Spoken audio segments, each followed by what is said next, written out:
And welcome back, guys, to a special Trekyards which briefly look at a ship, any station, any shuttle, any escape pod, any everything from this Trek. See, I can't see Stuart's face. I'm sure he's just thinking, "What am I doing?"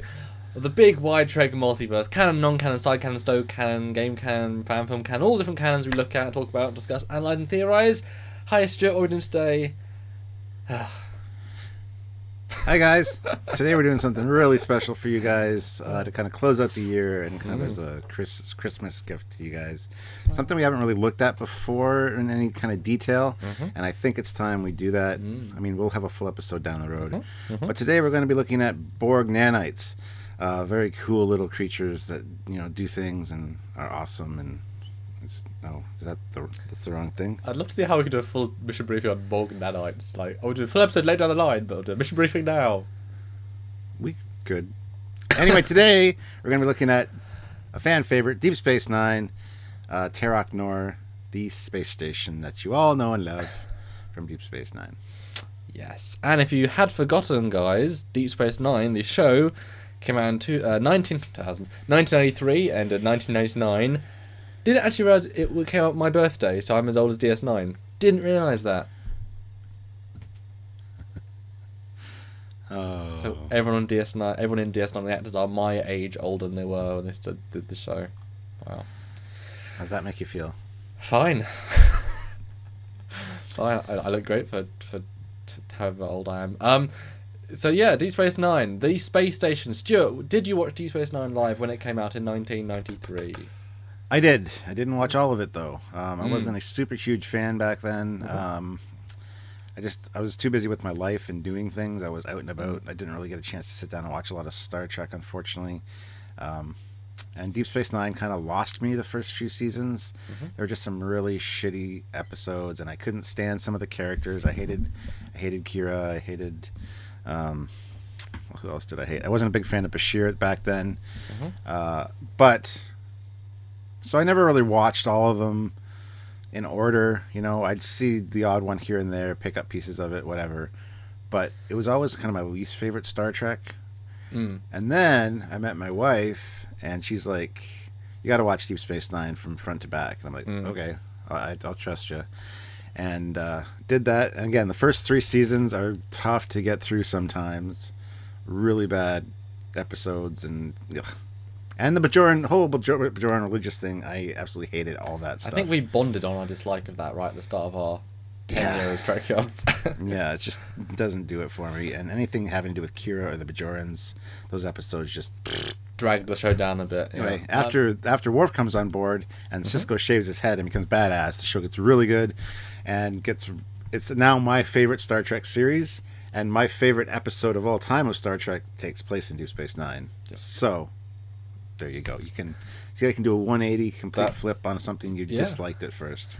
Well, people nowadays, younger people, will never again understand the pain of seeing odd episodes when you catch them because you happen to be there at the right time. Yeah. So show at DS9, if you lose track of some things, lose track of some storylines, you miss the really good episodes, you only see the bad ones, you can very easily create an opinion on the show that was so subjective based on the time at the time, and same for me when I was watching it. I came in, we had VHSs, but that was new, Whereas now, if you watch DS9, you're gonna watch it start to finish. You get it properly contextual. Same thing for Farscape. I watched it bits and pieces. I liked it, but watching it all the way through in order is like 1,000 times better. So people never appreciate that anymore. But what was your first impression of the station? Do you remember? Because that got a pretty good shout out in the first episode. I thought it looked very alien. I wasn't a huge fan of the design aesthetic at first, or even the color palette. I was like, I hope they refit this thing to look more Federation. I remember saying that. But yeah, it seemed like a bit of a dump. Well, it was in the first episode, to be fair.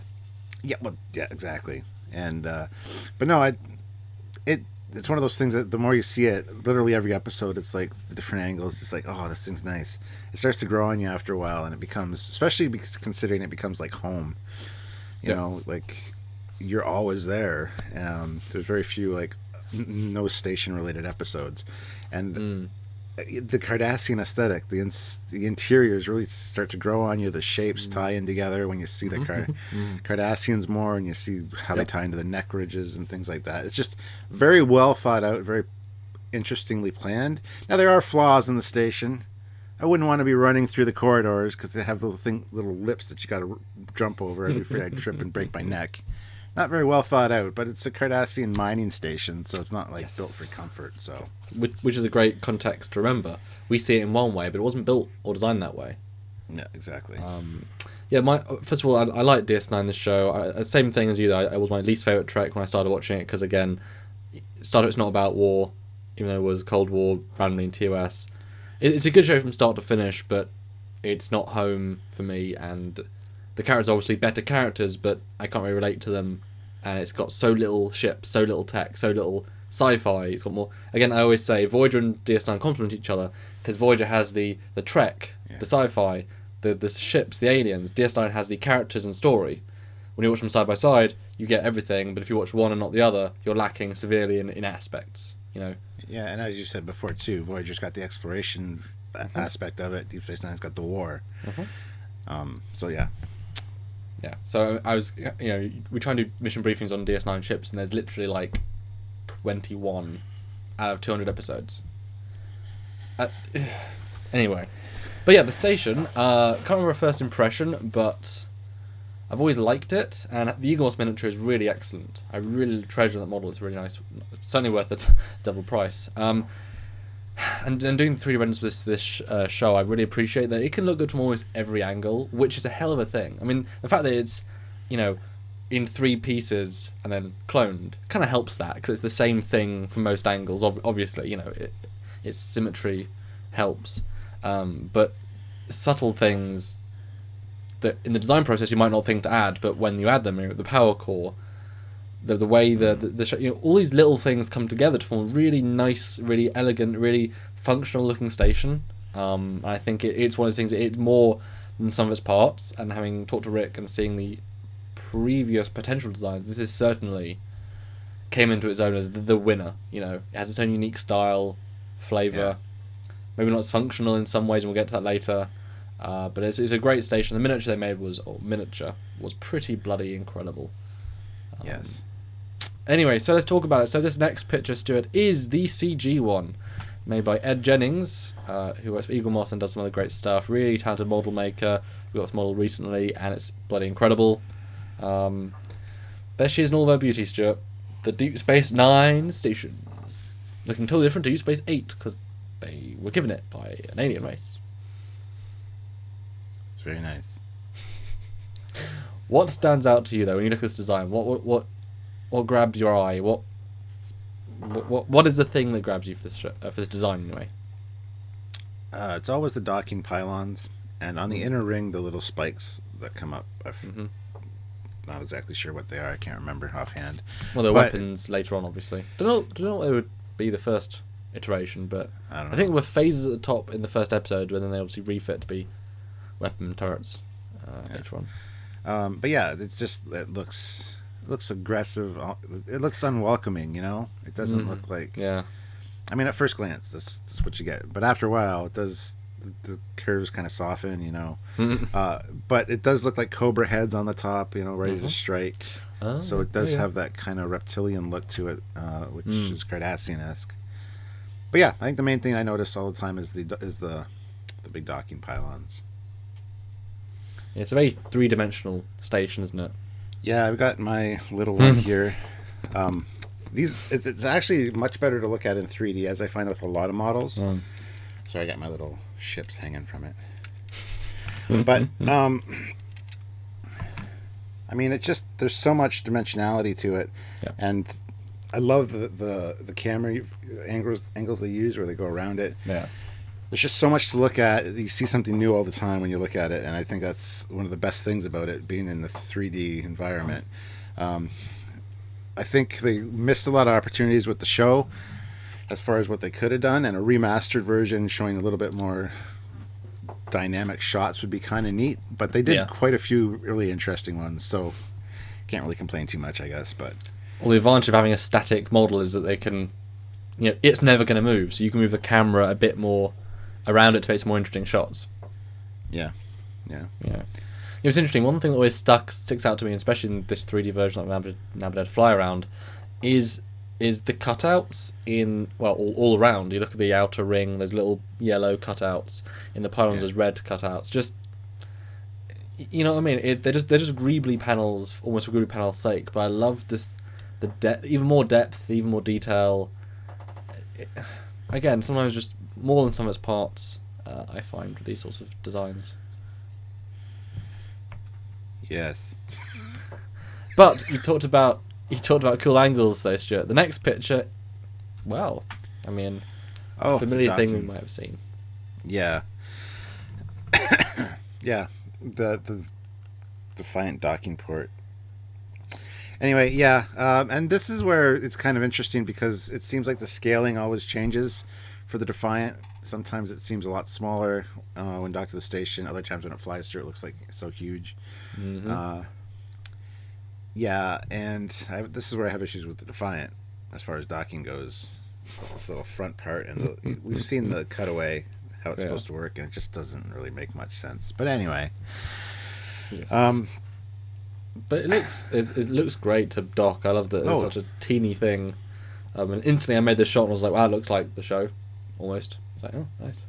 It's funny, the original CG Defiant from Deep Space Nine, the original 3D model of the high-res version, is 150 meters, although that, I believe it's 150 meters. That does change as the 125, 175, and 150. Mm-hmm. But, I've got the real one, so it's like that is the scale I used. And you put into this Deep Space Nine the Ed Jennings model, which, again, he scaled it to what it should be scaled at, and guess what? They both connect properly. So, clearly, that scale is the correct scale. If it was any bigger, it wouldn't fit in the docking clamps. If it was any smaller, it wouldn't fit in the docking clamps. But yeah, it's certainly they do alter the scale a bit with that. It gets kind of confusing, but you do it the sort of correct when it's like, yeah, cool. But does that not make the station suddenly feel smaller? Because Defiant's not a big ship. That's true. But, well, yes and no. I mean, okay, for example, I'm looking at the Defiant, looking at the bridge module, and then moving right over to where Ops is up there on the top. And it's like, it's a pretty big Ops station. It makes it feel smaller overall, I guess, but at the same time, I can see this size working. Oh, just picture people boarding the Defiant and kind of getting a sense of scale for size, and yeah, I think it works fine, because we know that the crew on the DS9 was anywhere from 300 to 200 personnel, and it could hold a capacity of 7,000 people. So, yeah, not too bad. I mean, not too shabby. So I don't know. I think it works. In direct relation to like the pylon that's directly in front of it, it's like, oh, is that pylon only the width of a Defiant? The small ship, they have a joke about how small it is, It's like, oh, it's only ship sized, Yeah. But another famous scene, but this from a different angle, picture 4, is when the Voyager was docked at Deep Space Nine. And again, I want to throw some of these cool things. It's kind of just an excuse to do it. And I actually docked it to the docking port of Voyager. It doesn't quite scale up properly because obviously it's different technology. But that's how big it would have been. Does that look about right? Yes. It was pretty good in scale. Yeah. This makes the Voyager look a little bit smaller to me, but then again, you got the aspect of it being up higher because of the pylon and just that optical illusion.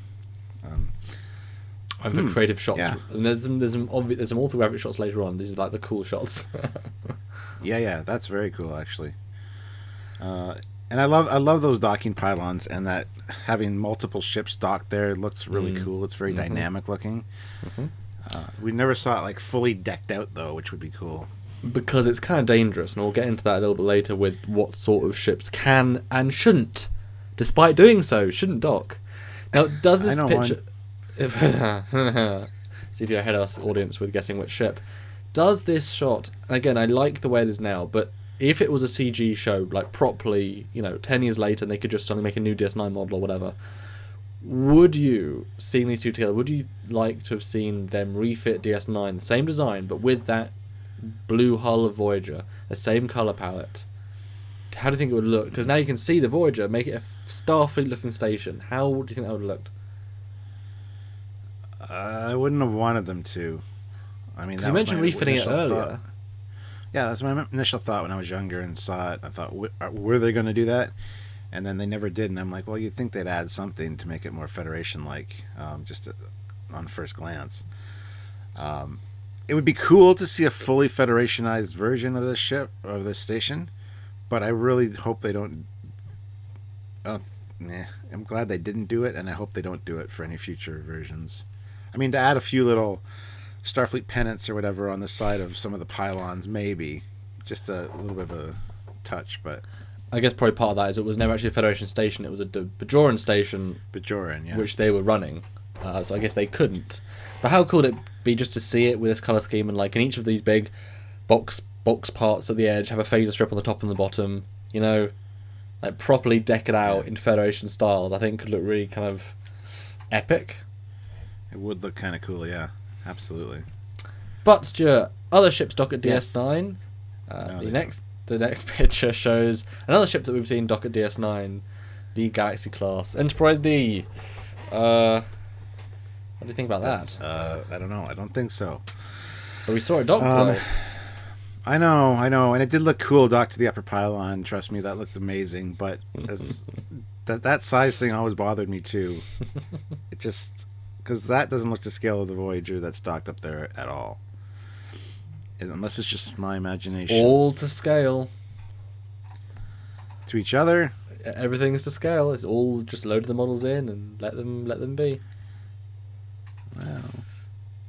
Optical illusions indeed, but I do think this makes the station feel a lot bigger to me looking at that compared to the Galaxy class. Okay, but like you said, optical illusion with the angles and such. There's a more clearer angle. This next picture, that's actually how big it is. You couldn't dock another ship at the bottom pylons when they're using this, apart from like a Janolan or a runabout. Like this takes up everything, and you could pilot it in there just fine, but you shouldn't want to. That's true. And the I wouldn't even try the E. No, they definitely rescaled those model shots to make it look more natural, because it's actually way too big to dock there, which is fine. The Galaxy is a big ship. You know, even things like the Excelsior, the E is hugely broad. You know what I mean? You can fit smaller ships that are still long, just thin. You know, and most other ships are. But the Enterprise D was a little bit wrongly scaled for the show. Gotcha. So this next view is a side view, and I did throw in the Enterprise E, and I apologise. They're slightly off angle, as you can see with the E, but mostly roughly what they're trying to be. It's about half off. Yeah, it's about half off. I mean, what do you think about scaling now? Because surely that really puts into perspective how big things are. Yeah, that seems right. Everything seems right to me there. And again, with the D there, it really makes me feel like the station is bigger than I always pictured it in my mind. It never really looked that large at all, ever. Just by looking at the window sizes, little viewports. I know there's smaller viewports and stuff, but... I never got a sense of it being that big compared to a Galaxy class. Yeah.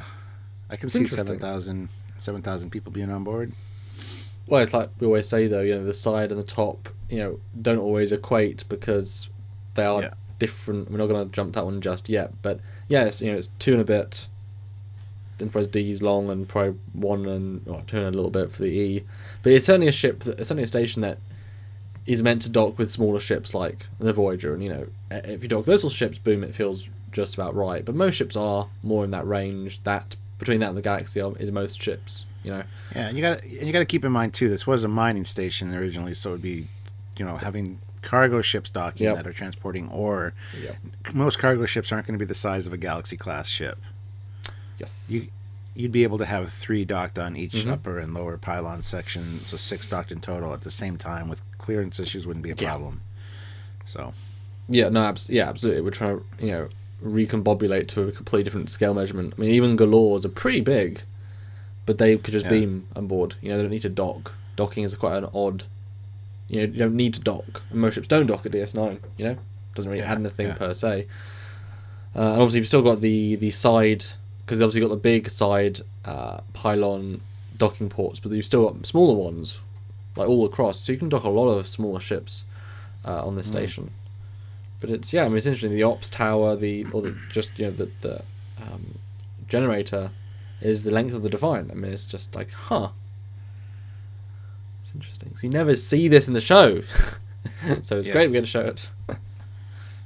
Yeah, and the shot where at the beginning of every show where the Defiant kind of flies through and up, it just makes the station seem smaller again, because you know the Defiant's not very big, but it seems so gargantuan in that shot. And the next picture interests me greatly. This is a scale shot from the top, and here again, you got to consider. The Galaxy class had a crew of 1,012 personnel. This one has crew of 300 to 200 off, like crew manning it. A lot of vendors, a lot of just people. Yeah, with up to 7,000 people. So when you scale it like that, I mean, I always thought the negative space kind of took away, obviously, from internal volume. They filled that with stuff. I would love to see it filled in, those main zones. That'd be kind of interesting.